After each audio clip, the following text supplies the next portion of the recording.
Oh, bonsoir, chers auditeurs, vous êtes toujours à l'écoute de Radio Courtoisie, le libre journal des chevaux légers, et je reçois à présent Olivier Serverette au sujet du camp Chouan. Bonsoir Olivier Serverette. Alors je suis désolé, je vous reçois avec beaucoup de retard, j'en suis seul responsable, mais vous êtes toujours là, malgré l'heure tardive, et je vous en remercie.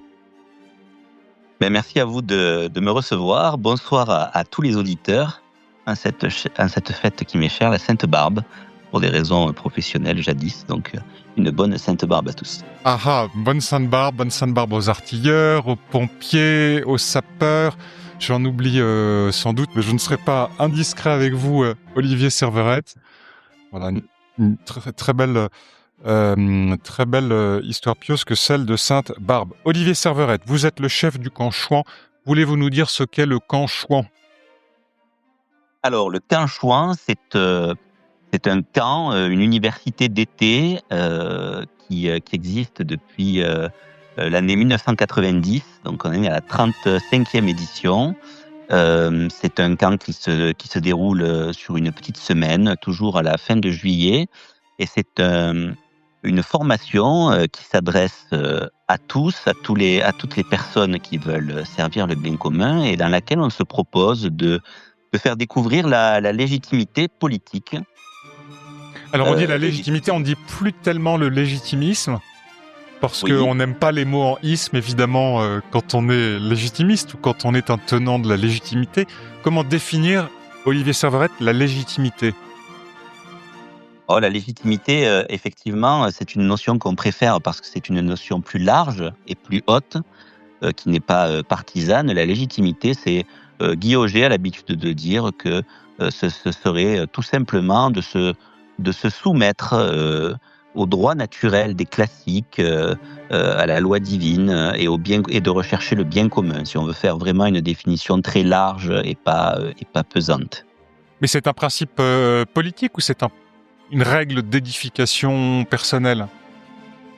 Alors c'est politique, effectivement, même si les deux se rejoignent, mais là, effectivement, la légitimité relève du domaine politique, en effet, et c'est d'essayer de redécouvrir et de promouvoir et d'essayer de rétablir aussi la légitimité politique en France, voire de façon plus large, effectivement, mais d'abord en France. De façon plus large, c'est exportable partout dans le monde, ou vous pensez à l'Europe, à l'Occident, aux pays de culture ou plutôt de civilisation chrétienne ou exclusivement catholique ?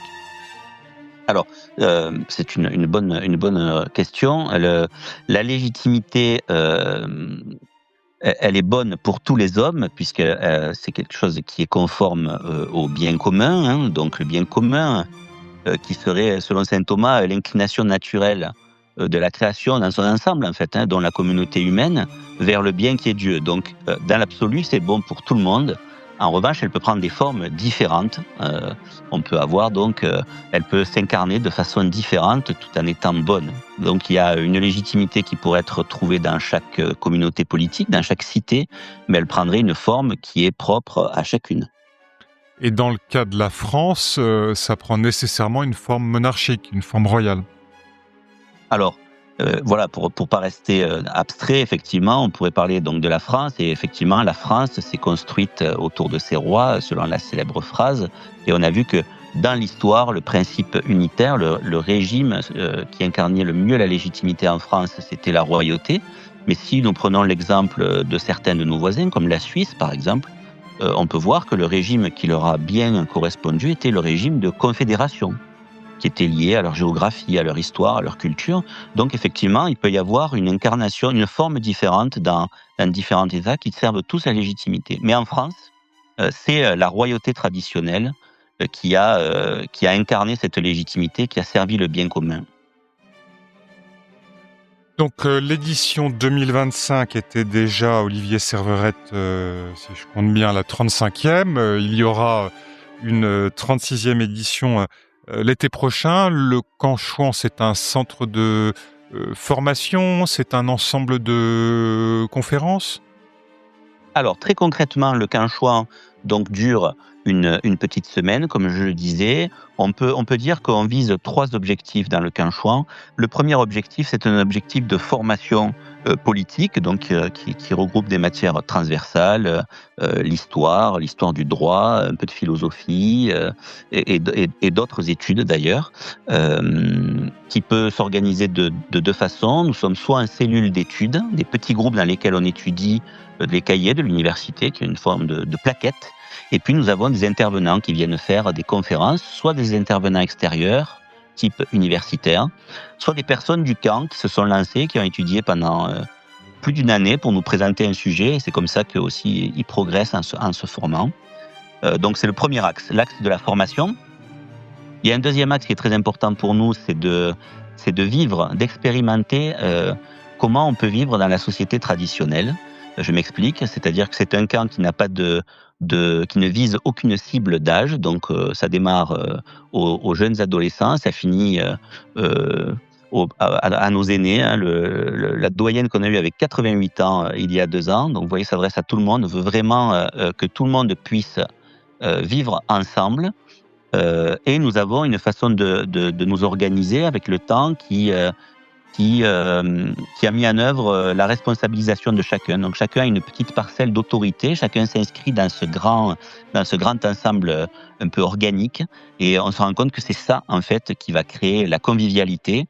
En plus, on a évidemment une tonalité d'enracinement, donc d'une cuisine locale, des chants traditionnels, des chants royalistes, catholiques, etc. Donc tout ça contribue au deuxième axe qui est la convivialité et vivre selon la société traditionnelle. Dans l'esprit des veillées paysannes, un peu, Olivier Serverette, si je vous comprends bien. Exactement, dans l'esprit des veillées paysannes, comme on pouvait vivre jadis dans les communautés naturelles, mais transposé à notre époque, hein, rien de passéiste dans l'idée, mais c'est plutôt de retrouver un rythme qui est fécond, qui est paisible, qui est peut-être plus adapté à notre nature humaine. Comme ça fait 35 ans que le camp existe, effectivement, on a eu le temps de faire des essais, de gommer ce qui n'allait pas, et à la fin, ça permet de lisser, d'avoir un emploi du temps qui est assez efficace et assez adapté à notre nature humaine. Olivier Serverette, le troisième axe du camp Chouan. Le troisième axe du camp Chouan, c'est un axe qui est spirituel. Le camp Chouan, nous y tenons beaucoup, puis c'est indispensable à l'homme. C'est de pouvoir se ressourcer comme lors d'une petite retraite. Et donc nous avons la chance d'avoir le camp qui démarre par une grand-messe, et puis nous avons la Sainte Messe tous les matins. Nous avons aussi des prêtres qui sont présents, plusieurs prêtres, ce qui est vraiment un grand luxe de nos jours, qui peuvent donc nous donner les sacrements, nous enseigner, répondre aux questions que nous avons.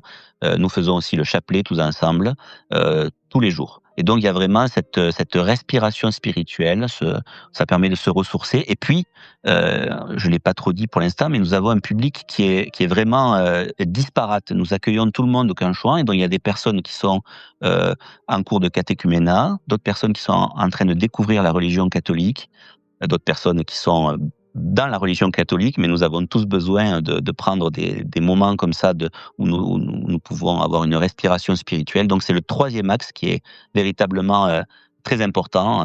La légitimité, c'est vraiment l'alliance en France du trône et de l'autel, et donc il faut qu'il y ait cette présence spirituelle pour rendre féconde notre camp.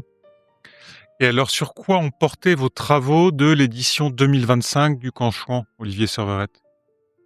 Alors cette année, donc l'été dernier, l'étude principale portait sur l'identité, qui est un thème brûlant dans notre société. Je vous disais précédemment que le camp Chouan traite de la tradition politique française, mais cette tradition est très moderne en vérité.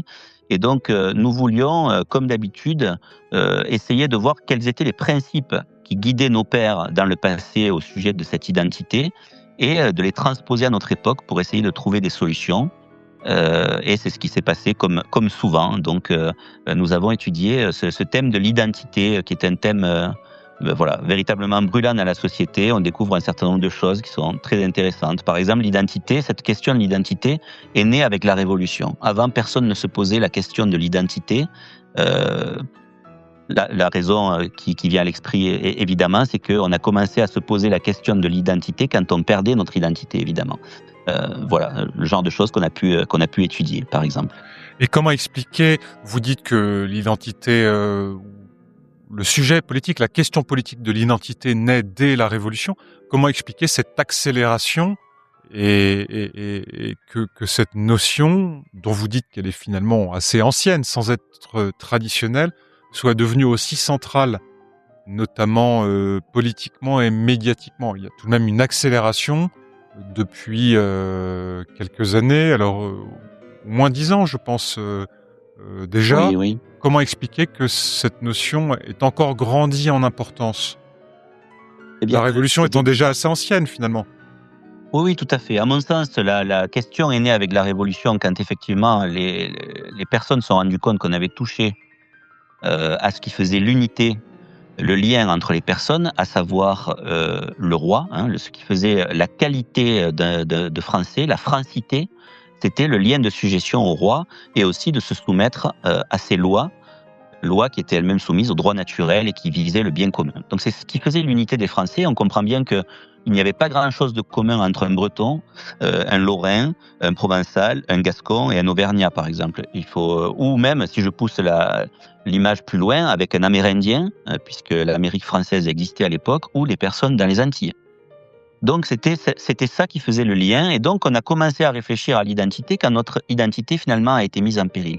Mais derrière, on a forgé un concept de remplacement, comme la nation au sens moderne du terme, et bon an mal an, la nation moderne a déroulé son existence jusqu'à il y a effectivement, moi je dirais, oui, une vingtaine d'années, peut-être un maximum, où là, la société française est traversée par une crise encore plus grave, qui est, je pense, cette crise est due principalement à une immigration de masse, mais aussi peut-être à un approfondissement encore plus fort des valeurs de dilution que portait la République aussi. Et donc c'est cette combinaison Quelles double sont ces de valeurs de travail de... dilution, Olivier Serverette?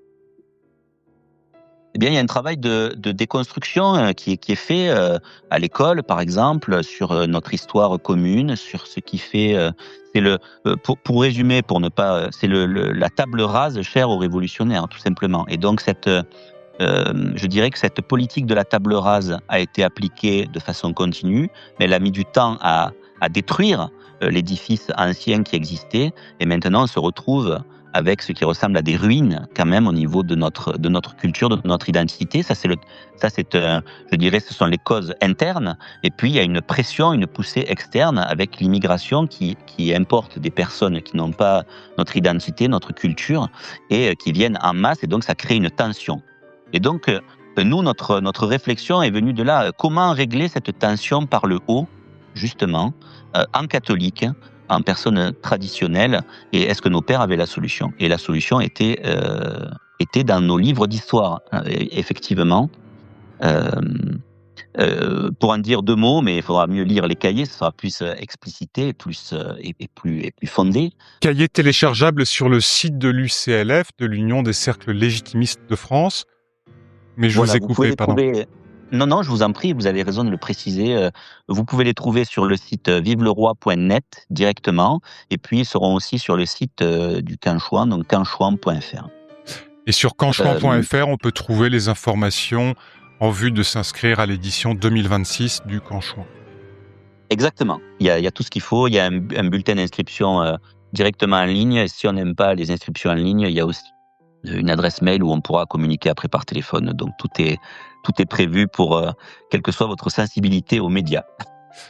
Eh bien, c'est très bien. Un grand merci Olivier Serverette pour cette présentation des Camps Chouan. On retrouvera donc les actes de la dernière édition, et puis on préparera son inscription à la prochaine édition, celle de 2026.